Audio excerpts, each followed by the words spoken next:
The Waves of Tech is the down-to-earth tech podcast for you, your family, and your friends. We remove all the complicated, drawn-out explanations of technology and simply talk about how technology is influencing every element of our lives, from social media and the cloud to tweeting and mobile communication. We talk tech in a different way. So plug in your devices and listen as we get ready to ride the Waves of Tech. On episode 412 of The Waves of Tech, today in technology history, Snapchat dysmorphia, and broadband in tribal communities. The Waves of Tech is powered by modernlife.network, modern issues, modern discussions. Well, Steve, it's good to have you back in the podcasting saddle, as we should say here. I'm not chaffed yet, so I guess we're not riding it too hard yet.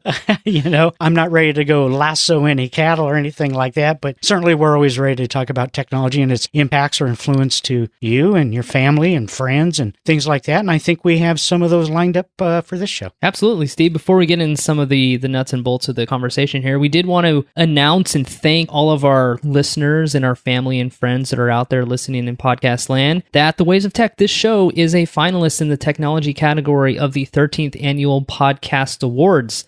And Steve, again, I think this is our fourth nomination overall, and just to be part of the finalist list in technology is an honor in itself, to be up against some very good competition, some other very good podcasts. It's great to know, Steve, that the work and effort behind this podcast and the stories that we share resonate with people, and they're willing to get out there and nominate our show. It's just great to be a finalist again, Steve. And first and foremost, I want to thank everybody out there that voted and nominated us. I'm glad everybody supports it. And we'll be having the winners streamed when we do International Podcast Day, September 30th. Yeah, it's going to be awesome. That is going to be streamed via our website, internationalpodcastday.com. It's going to be 5 p.m. Pacific Standard Time on September 30th. It's going to be great. And Steve, it's so many great podcasts were up as part of a finalist. I'm really looking forward to diving in, finding some new podcasts from that list, and also just connecting with them, through different social medias. It's really great to see and highlight a variety of great podcasts that are out there, anything from the arts and science to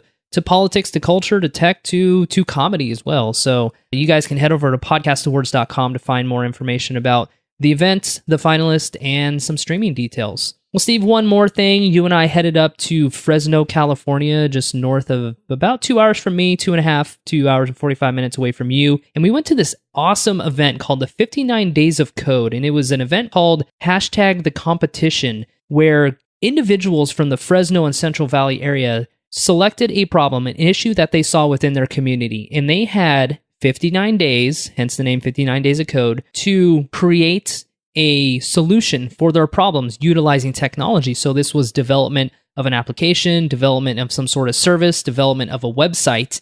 And Steve, we're not going to get too much into it now because we're planning on having the executive director of 59 Days of Code on the podcast within the next couple weeks. But what a great event. I did want to just make sure everybody heads over to 59daysofcode.org to find out more about them. They have over, 300 students that have been assimilated over the course of their competitions. 25 plus businesses have been created in the Central Valley because of this organization, and over 400 developers have been discovered. And there's thousands more, Steve, that have been trained within the Central Valley of California to be developers, to be programmers, to be coders within the technology space. And what a great event to be a part of. And we'll get more details in the coming podcast, but it's such a great avenue, Steve, to reach the audience of Central Valley of California. For us to know what's going on just in our backyards, it's really cool. But seeing the growth of the technology industry and the tech community in the San Joaquin Valley of California was pretty impressive. Well, I thoroughly enjoyed this. About a month ago, you asked me if I'd want to attend this with you. Of course, my first words were, how much? And you said, free. I go, let's go. It's the beauty of free. My hat is really tipped to the organizers of this event. When we first got up there, we had just one small issue with a small convenience store, but we won't get into that on this show. That was great. Yeah, maybe we'll tell it next week. I don't know. So we get to the event, and so it's really cool because they've gone through their process, and now they're all in a room with their product or service or whatever it was, kind of booth style. And we could go from area to area, booth to booth, and see what they've been doing. I'm not going to throw out all the nuts and bolts. We'll kind of save that. But however, I will say that there was a lot of passion about community, a lot of passion about resolution, and a lot of passion about technology. And you take those three things, and every one of them were a home run. And just congratulations to every one of them that participated in the event.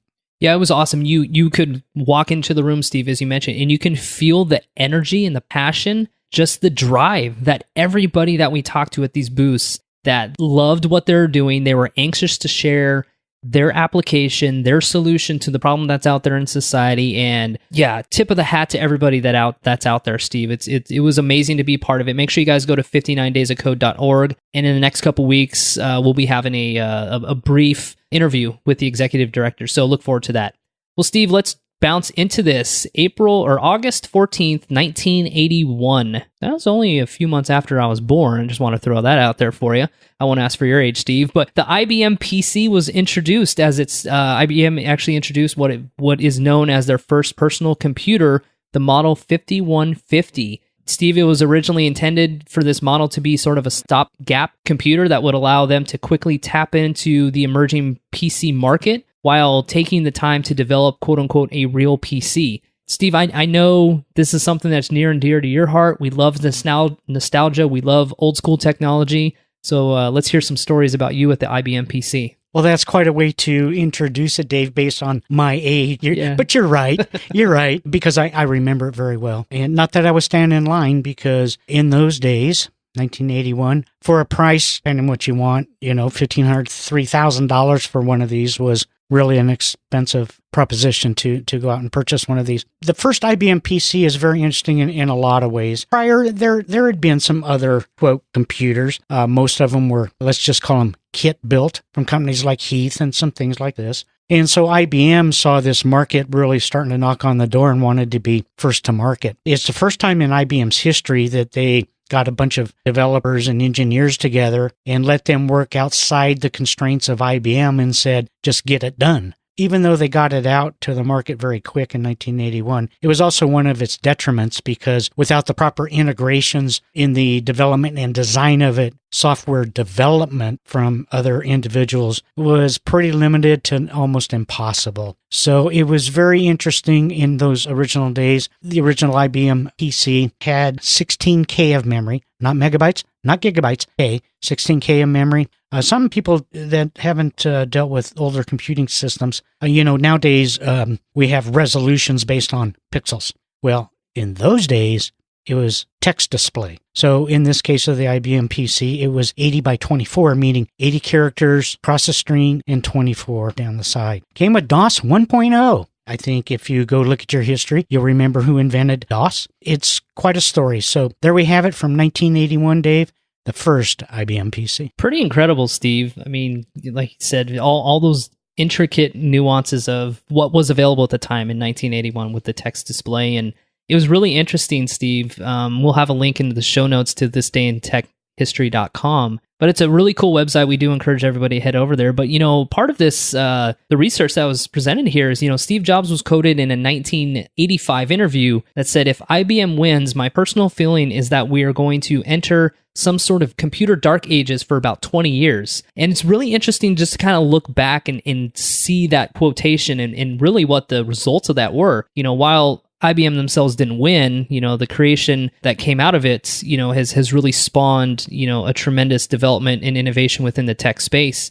Steve, it's really impressive just to look at the old screen. And, if you watch some old classic films, which I love to do, I'm not going to say classics, but, like 80s, early 80s movies, and you look at these computers and you're watching the movies and you just sit there and laugh because you're like, how basic, how generic was this, this operating system, and really didn't allow companies to do much. But the whole idea with the PC, the Model 5150, was to sort of easily clone and speed up the processing in the quality of work. And, maybe it did some of that within constraints of certain businesses, but it was definitely not something that was, overly welcomed or thrilled at the time. It was sort of a clunky device and an opportunity to kind of learn from this. So yeah, really interesting. I mean, you look back so many years, Steve, and 37 years ago when this popped out, you couldn't imagine where things had gone in such a short amount of time. That's very true. And you can actually go over to eBay and find various remnants of these computers. I think it was 1982 when I got my first Timex Sinclair, which wasn't as fancy as this. It didn't have a screen and all that stuff. You had wires that you hooked up in those days to the UHF antenna to get signal to a TV to be able to type code into. So it's always great. Kind of appreciate what you have today because of the past. It was definitely not the same. Yeah, one thing I find really interesting is, now if you have teams working on some sort of tech device or platform or new hardware, software, you have gobs of people, right, Steve? You have hundreds and hundreds of people, from executives to staff to management and, security and developers, everything in between. I didn't know this, but the 5150 was developed in under a year by a team of 12 people, with the only goal was to get it out into the release to the marketplace as quickly as possible. It was really interesting that they really used sort of whatever off-the-shelf kind of components that was used for the quickest development and creation of this. See, that just blows my mind, that 12 people at the time sitting in an IBM room were, it's like, hey, let's just build this and see how quickly we can get it on the market, and then, let's see if we can make tech history, and it kind of did. Yeah, let's see if we can even make something work. I remember utilizing similar systems in the government when I was with the federal government in the early days, and it was almost like, why am I even bothering using this? It's wasting more of my time and making me less productive. So things have definitely changed when it comes to the computing systems and power that we have today. Dave, next I want to talk about something kind of, to me, it's odd. This is sparked from a news story I saw the other evening. What it relates to is Snapchat dysmorphia. And what is going on is we're finding that many younger individuals are seeking out plastic surgery so that they can appear more like their social media images are. For example, Snapchat having these various filters, and people filter their photos and they want to look like their filtered image. Whether it's lighter or darker complexions, or perhaps a smoothing of whatever. Now, I'm not saying that is much different in the past, but I think it's very interesting that it's based on social media recognition and not necessarily personal birth traits. As you and I talked about in the pre-show, I mean, this has always gone on, especially back in the 50s when people wanted to look like their favorite movie star and things like that. But there really seems to be, I think, a difference here, because body dysmorphia is actually a disorder. And it's a disorder of people always wanting to change the way they look based on appearance. I don't know if social media per se has created this type of phenomenon, but I think there's a true impact of social media and how people want to be presented over social media, that they want that to carry over into their real life and how they look. Dave, I find it odd, strange. I don't know. Maybe you've had it done, Dave. I don't know. But I think it's just a little odd. Yeah, and I think to some extent, Steve, I think you underplayed actually what social media has and smartphones have actually done to drive this forward, because some Boston University School of Medicine, the researchers, they recently came out with a couple research articles and some papers that are saying that about 55% of the surgeons out there reported seeing patients who sought surgery so that they can look better in selfies. Selfie, Steve, only came around from the advent of the smartphone apps that are out there, Instagram, Snapchat, and of course the rear-facing or the front-facing camera, so that selfies have become a common occurrence for many of them. And also, to that point, researchers are saying that people have been asking doctors to make them look more like the heavily filtered and edited versions of themselves. Again, popularized by the likes of Instagram and Snapchat, Facebook, a variety of other social media platforms out there. And of course, you can add on the number of photo apps that are out there for any sort of editing version of yourself. And the one interesting point that the researchers came out with and said that a lot of people are coming to these doctors and they're telling them what you're trying to do is unattainable. It's not possible. You're literally blurring the lines of what they, in their paper, said, blurring the line of reality and fantasy. One professor of dermatology came out and said the widespread availability of photo editing software is remarkable, and it's changing essentially what patients have as far as expectations of what they can and what they should look like. This professor has come out straight with some patients and say, they're wanting, hey, I want every single spot gone. I want it done by the end of the week. I want it gone tomorrow. And he's just saying, I can't perform that because it's not realistic. And so they're seeing this, this disorder, as you said, of body dysmorphic disorder this little caveat, this version of Snapchat dysmorphia, and it is these selfie apps, the Snapchat filters, the social media filters are causing people to become obsessive about body image, obsessive about their appearance. And yes, it's not everybody. It's those that are suffering from the disorder themselves. And of course, disorders can be treated with medication, therapy, and the likes. But Steve, I think the likes of the selfie culture that's out there, the advent and continual change of different filters that are out there on a number of platforms has really caused this to become an issue. And Steve, I'll finish my thoughts in just saying I was shocked that during that 2017 survey, to reiterate that point, that 55% of the doctors out there reported seeing that patients wanted to look better in selfies. That was the reason. And you only take selfies to share with your friends. You only take selfies to post on social media. That's what that's the origination of selfies, and things haven't changed much culturally about that. So very impactful, Steve, as far as what's going on out there in the smartphone industry. It is very interesting. And then I have to consider and look at a doctor's side of this, and a patient coming in. And I guess if they say, hey, can you just like tweak my nose a little to the left, is one thing versus saying, hey, I need to look like my Snapchat filter. To me, that's a whole different complexity that requires discussion. And perhaps even doctor's going to have to refer somebody to somebody on a psychiatry problem. Not that they're perhaps mentally ill, but this is a big change that really has to have precise decision making between all parties involved. I personally don't understand it. Maybe it's because I don't like selfies. I don't like social media. But I think here again, our technologies have created some kind of differential when it comes to the social aspects of human beings now, because of technology, because of social media, because it's now also infiltrated into real filters of life, I guess I'd say. Yeah, and Steve, you would have told me 10 years ago when we started this podcast that in, August of 2018, we're going to be talking about the American Academy of Facial Plastic and Reconstructive Surgery and how selfies are impacting people's self-image. Like, I would have never said that would have ever came up in a conversation or something we would have discussed. But it is a serious problem. And as more articles and more research from these universities and these schools of medicine are coming out, we understand that, yes, technology has its beautiful applications in life. There's so much we can connect with, so much we can do. Jobs have been created, billionaires have been made. We have re-innovated and redesigned how our entire society and our entire enterprise businesses work. But there is this negative side where you have individuals that do have a disorder that require some sort of treatment, even medication, as we talked about, therapy, that there are unintended consequences of a lot of the technology we put out there.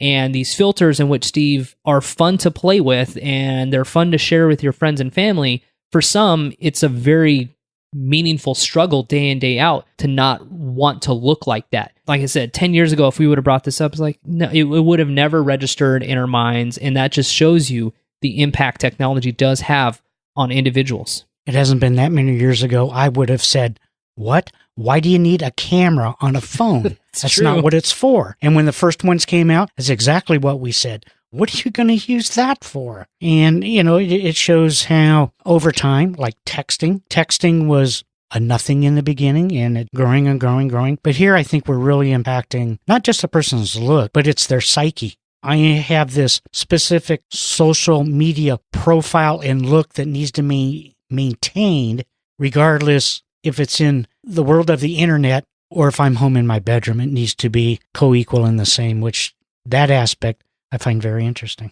So moving on, Dave, I guess since 2016, we have been talking about the FCC, net neutrality, and on and on and on and on. It's a never-ending saga, I'll put it that way, in terms of changes, in terms of what the FCC chairman has been attempting to do. We all know about the latest thing with regards to the severing of net neutrality. It's also been a progression that the chairman has also wanted to abolish the lifeline aspect of communications. And what do I mean by that? As you know, when you pay any of your communications bill, there's a fee. And this fee is to lower income families to be able to get a reduced rate when it comes to communications. Throughout time, to be honest with you, it's kind of been a failed system that people that shouldn't have been on it have been able to get on it and take advantage of it, which is a shame because that's not the intent. But the FCC has been trying to get rid of it. Well, when it comes to some of our, unfortunately, poorest income areas within the United States is our tribal areas. The Indians had filed suit against the FCC, stating basically that this would be detrimental to them. And yes, when they did file suits, documentation does show that this could adversely affect the lives and communications methods of our tribal Indians in the United States. It's going through court. It is definitely perceived that the courts are going to strike down the request of the FCC to eliminate these types of programs, which I think is the right thing. I think it's a good program. It doesn't cost all of us a lot of money. For those that really need this subsidy to have internet or phone service, that it's available to them. So, Dave, I guess besides this point, I guess the FCC, ever since this new commission has come in, has honestly, to me, been in turmoil. It has been. And Steve, we talked about the Lifeline program probably 12, 16 months ago or something like that. And, the $25 per month subsidy really helps provide those that are in, like you mentioned, the fixed income, low income, sort of the poor urban areas, or even some of the outlying areas, as you said, with some of the tribal communities across the United States, with providing them reduced cost internet and phone service. And Steve, we know how imperative it is, we just talked about it, with being connected in 2018, with having access to resources online, having access to research for whether it's medical or health related, it's getting access to for job applications. There's a number of things you need internet and phone access and service for, other than what we typically use it now with social media, email, blah, blah, blah, XYZ, right? So we've talked about this a couple times, and we've talked about how the FCC's decision to slate the entire program has come under backlash. And Steve, there's no real concrete reason or rationale that the FCC and Ajit Pai should be petitioning to remove this Lifeline subsidy. I mean, the tribes and the small carriers actually sued the FCC, and they in their filing said, quote, "The FCC have shown a substantial risk that tribal populations will suffer widespread loss of vital telecommunication services absent a stay." And it's unfortunate, Steve, because yes, once you remove that opportunity and you're passing additional cost on to those that really need that subsidy for either food, resources, services, whatever it may be, you are putting an unreasonable risk upon the poorest populations in some of the tribal communities across the United States, and clearly putting them at more of a disadvantage by doing this. As you mentioned, Steve, it's pennies on the dollar for what the federal government spends, and it's pennies in the budget for what the FCC wants that's budgets year in and year out for this. And I don't understand the reasoning. It's something that we continue to talk about with why there are 3 out of the 5 FCC chairmen and women that are out there that are deciding to go down this route. It's not a politically sensitive topic, so people aren't really talking about it that much. But it shouldn't be, Steve. It's about the well-being. It's about access to resources for those that need it. I, for one, hope that the appeals court, actually they did. They went through in court and lost and said that you cannot kill these broadband subsidies to tribal areas, and you can't limit these subsidies to these people. So I'm glad the FCC kind of got kicked in the gut, Steve. But it's not about anything else other than trying to provide a quality telecommunications service to those that need it most. And the last thing we want to do, Steve, is continue to grow that digital divide between those who have it and those that do not have it. And I think the federal government to move forward with chopping this $25 subsidy is just asinine. It's terrible to think that people made a decision to cut this when it cost, as I said, pennies on the dollar for the majority of the American population and the federal government. Yeah, this was a program that was initiated in, I believe, 1985. That's been, I think, very successful, except for some of the loopholes that have been taken advantage of. If my cell bill, as an example, is 50 cents, $2 a month to support something like this for a child to have resources available to them for educational purposes, I'm fine with it. But why does the FCC really care? Why do they really want all of these lifelines gone? The only thing I can surmise, Dave, is that we know the FCC chairman is very pro big wireless companies. Absolutely.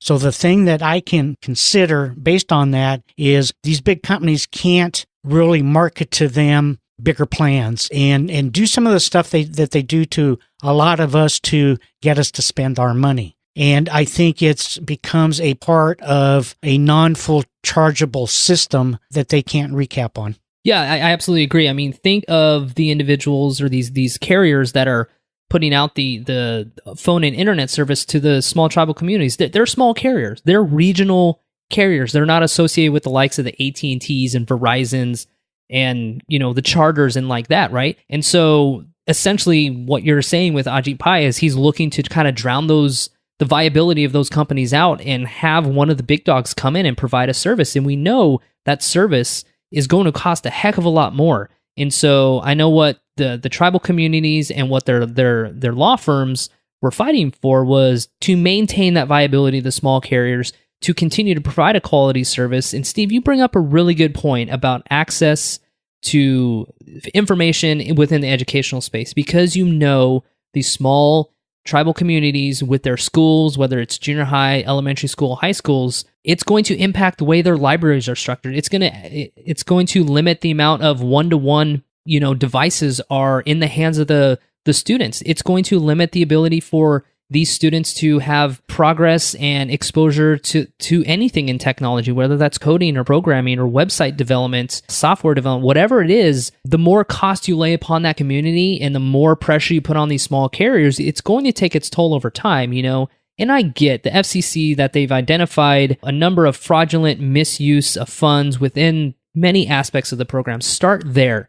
Start with fixing the waste, the fraud, and the abuse in the Lifeline program. It happens in every governmental program. There's always going to be someone who's looking to cheat, trying to steal, trying to be a fraudulent character and actor in play. Focus on that and continue enhancing these subsidies or providing the subsidies at $25 and letting those that need the service and the access, let them have it. Work on fixing the fraud and the misuse without complicating access for those individuals. Dave, next on the list, I want to talk just real quickly about being cautious, being safe, and that relates to how we deal with online communications with regards to, in this case, personal safety.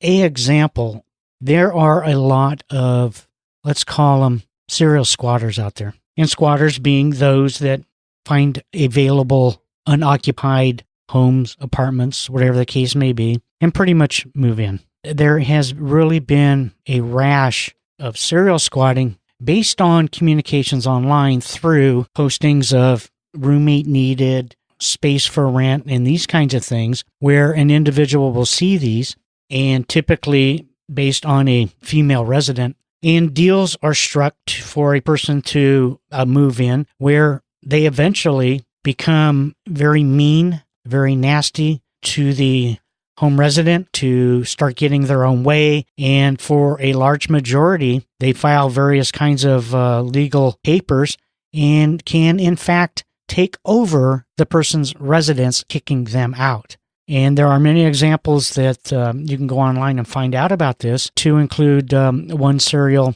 guy that pretty much did the same thing with about 14 different single females, eventually taking his own life. But it's something to be cautious about, that we need to do our homework when we're inviting anyone in from especially the internet. I worry about the way that these things happen, and I think we really need to keep an eye and a focus on how we're letting people into our lives, whether it's social media, somebody on a street corner, or some kind of advertisement online. A second to that, we have a mutual friend that is trying to sell a home, and they've been getting notifications that the place was for rent, and became very suspicious of this. And on Craigslist was their home under this person's name, trying to rent this property. And in fact, it wasn't their listing.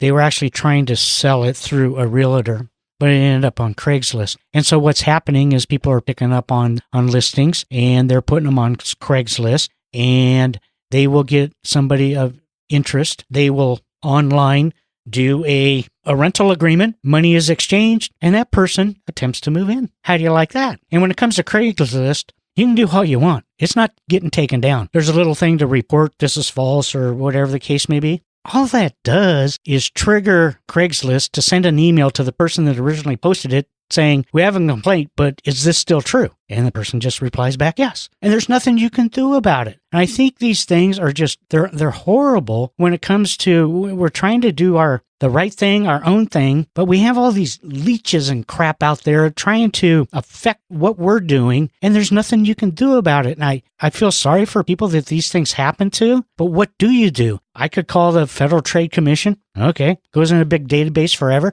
Nothing's ever going to happen. So how do we protect ourselves from this kind of stuff? I think one of the biggest ones is shut Craigslist down. It's a pathetic place. Yeah, there's a lot of problems associated with Craigslist. I mean, for as much benefit as there is, they definitely don't have a whole lot of control, Steve. And in any time you have a listing that is somewhat hijacked and you have to call your local police, your local sheriff, or someone like that to remove someone from your residence, probably something going wrong on the back end of how you operate that needs to be looked at and considered. And Steve, it's horrible. You're right, because there are so many open platforms out there, and there's so many sites out there where you can share your information about things for sale, things for rent, rooms for rent, back houses, guest homes, whatever it is. And people hijack that, and they take advantage of you, and they're trying to make a couple grand off your back, and it just causes a lot of problems, Steve. And so as beneficial as a lot of these sites are, there are a number of problems associated with it that still need